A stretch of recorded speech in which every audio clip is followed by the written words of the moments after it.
ગ્રામજનોમાં રૂપાલા સામે વિરોધ દર્શાવવામાં આવ્યો છે। ગ્રામજનો અને રાજપૂત સમાજના આગેવાનોએ વિરોધ નોંધાવ્યો છે। પરસોત્તમ રૂપાલાની ટિકિટ પાછી ખેંચવાની માંગણી કરવામાં આવી છે। ગ્રામજનોએ બેઠક કરી સૂત્રોચ્ચાર સાથે વિરોધ નોંધાવ્યો। રૂપાલા સામે સૂત્રોચ્ચાર કરી ભાજપ સાથે જોડાયેલા લોકોએ જ વિરોધ કર્યો છે। રૂપાલાની ટિકિટ રદ નહીં થાય તો ભાજપ કાર્યકરો માટે ગામમાં પ્રવેશબંધીનો નિર્ણય કરવામાં આવ્યો છે।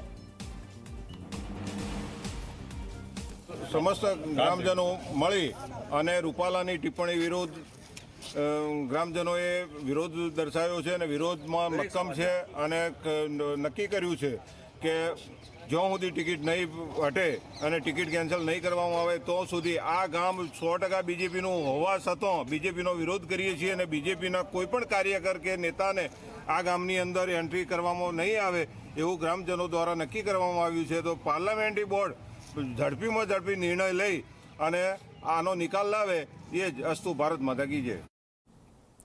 कच्छ में भाजपा कार्यक्रम